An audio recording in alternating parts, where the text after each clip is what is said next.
Hello everybody and welcome back. My name is Curseof and welcome back to another video. Today we're here for another Casual Tuesday deck profile, and today I am here to bring you guys none other than the Water deck or the Daedalus deck here.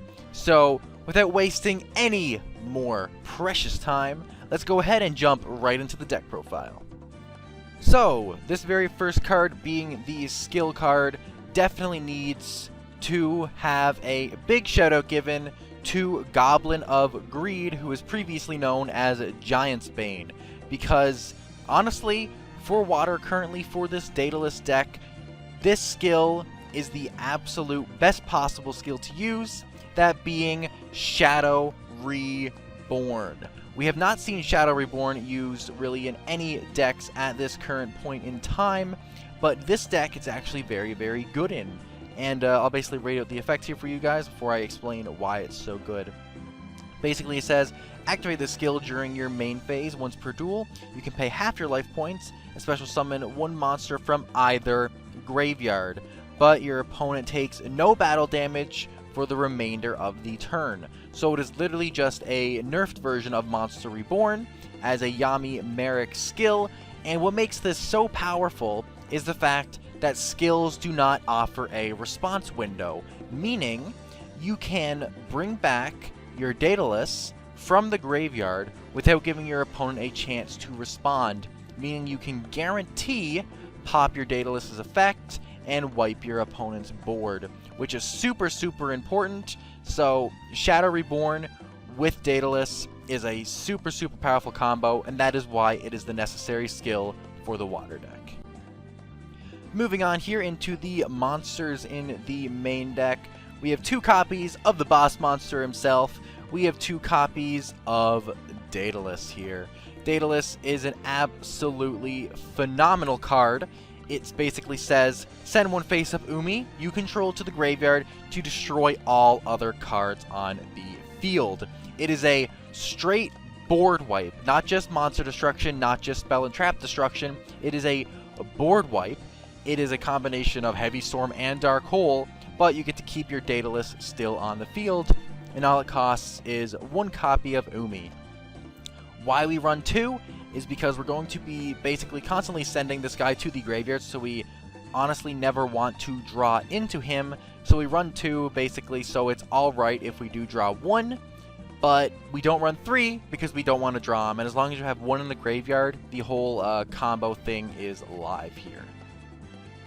Continuing off with the Water section of the deck, the next Water monster we have is triple copies of Slushy here.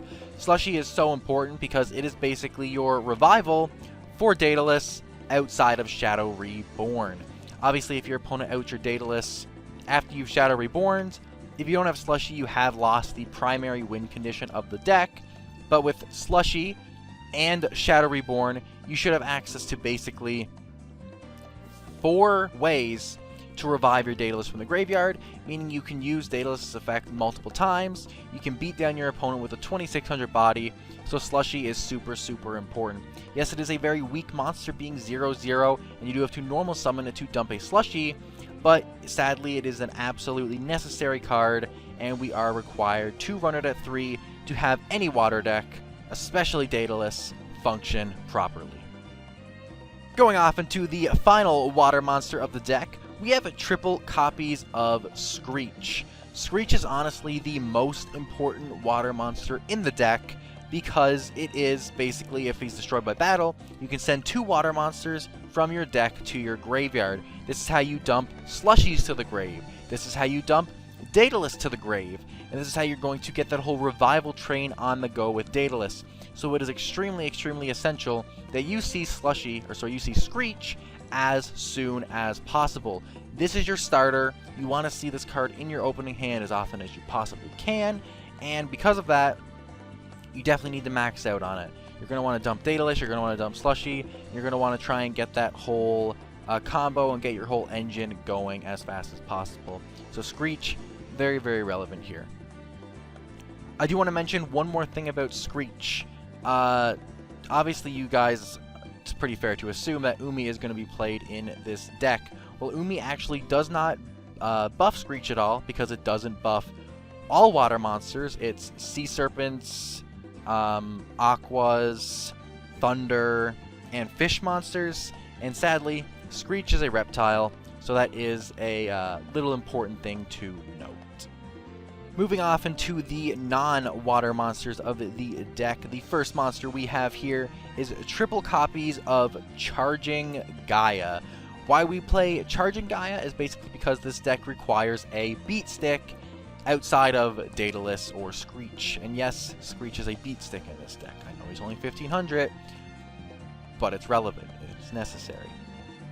Basically because we need monsters that, alongside Daedalus' 2600 attack, can actually kill your opponent.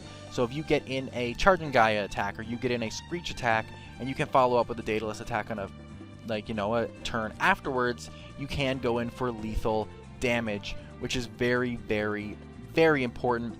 And because of that, we need 3 copies of Charging Gaia. Now, why we run Charging Gaia over Gearfried? Because I'm sure a lot of you guys are thinking, well, Gearfried is run a lot more in these kind of decks because it stops Moth. But the format we are in, it is more important to have a monster like Charging Gaia over Gearfried, because Charging Gaia has a better matchup versus Conflict, while Gearfried has a better matchup versus Moth. And Moth's overall representation in tournaments has dropped drastically, while Conflict has shot through the roof. So we need to have a better Conflict matchup over a better Moth matchup, and thus Charging Gaia is the monster we are going with here. The next monster in the deck is 3 copies of Apprentice Magician, and I'll just go ahead and drop this bad boy right now as well. 1 copy of Old Vindictive Magician.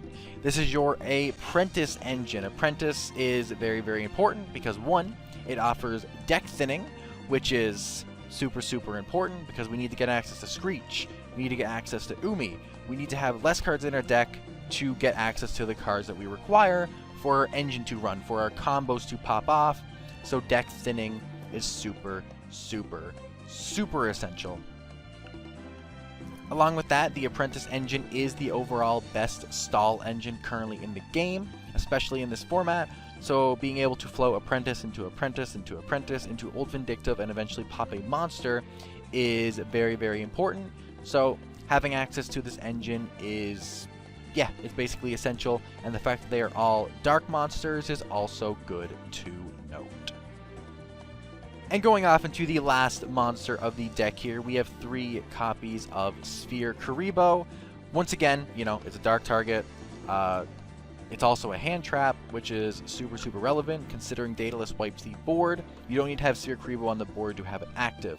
Now, I will say, when Giant's Bane posted his version of this deck, Goblin of Greed, posted his version of this deck, he opted for regular Kuriboh over Sphere, because if your opponent attacked in the Slushy, you could discard your regular Kuriboh, take no damage, and Slushy would still hit the graveyard.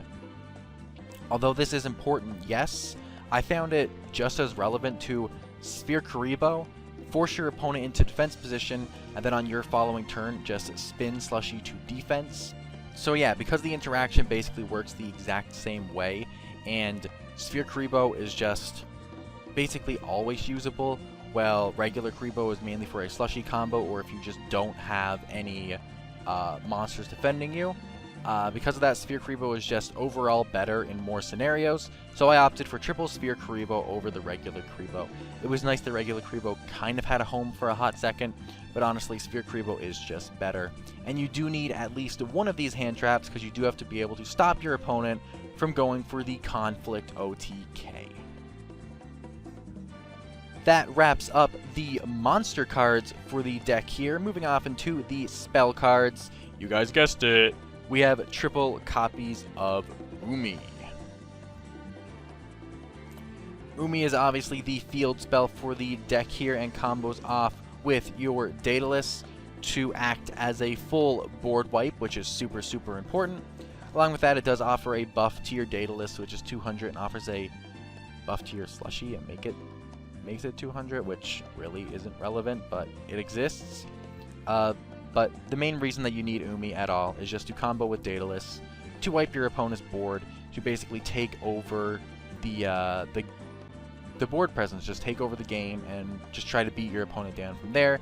So the Daedalus Umi combo is your win condition, so naturally you need to max out on the completely unsearchable Umi. And the final card in the deck here is one copy of Allure of Darkness. So why this is relevant is because, well, naturally, we do have 7 dark targets for Allure of Darkness. But what makes Allure even more relevant in this deck particularly is the fact that you actually don't always want to go for the draws off Allure. And a lot of you guys might be confused about what I'm saying, and I don't blame you for being confused. But the reason being is sometimes you might open up double Daedalus, or maybe your hand consists of a Daedalus and a Slushie, and you're only missing one in the graveyard. Like you only need one last Slushie, and you haven't hit a Daedalus, or something like that. Well, Allure of Darkness, actually discarding your hand, can be very, very beneficial in this deck, which is kind of funny, because normally it is the worst possible occurrence, but for this deck, it actually comes in handy a lot. And there's been a lot of times that I have Allured just to discard my entire hand, and then push for the Slushie Revival combo, or the Shadow Reborn Revival combo, and actually push for some damage, or just wipe out some monsters, or clear an entire board using Allure of Darkness' discard effect. So yes, drawing is great to deck thin, to get access to your Screech quicker, to get access to your Slushies quicker, to get access to your Umis quicker. But beyond just that, being able to discard a lot of your water monsters is super, super important, and thus Allure of Darkness is very, very necessary in this deck. Moving off into the side deck here, and yes, this is a very, very simplistic side deck, but I will explain why it is so simplistic. So starting off here, we do have triple copies of Offerings to the Doomed. Offerings to the Doomed is mostly relevant when you were in a situation where you're going up against Conflict, and you know Conflict is going to go first. Whether you're making them go first, or whether you know that they're going to choose to go first, if you're in that scenario, you need to have the ability to stop the OTK as often as possible. Because of that, you have your triple Offerings from the side deck, and you have your triple Sphere Kuriboh in the main deck to counter it as often as possible. Because of that, you have triple copies of Offerings. You do not need this card. I repeat, you do not need it if your opponent is not going first. If they are going second, you should be able to amass the necessary resources to stop a turn 4 OTK after you had 2 turns to set up to avoid it. But if that isn't the scenario, and they are going first, and you only have 1 turn to set up, you want to have as many ways to stop it as possible. So Offerings to the Doomed is very, very necessary. And then finally, we have 3 copies of Zoma the Spirit. I'm sure you guys know what this is for. This is for the Moth matchup. You need to be able to just, deal with Moth, and Zoma is just honestly the best card that deals with Moth. So triple copies of Zoma is very, very essential. Finally, I will go off into the extra deck and just show you guys for like the 100th time the standard extra deck for this format. Nothing you guys haven't seen before, but you guys should always play an extra deck. It's important, your opponent never knows if you do have access to the extra deck. Is that Awakening the Dragons? Should I hit that back row? Should I do this? Should I do that? It's just good to sort of keep the idea potentially in their head that, hey, I can go into these cards.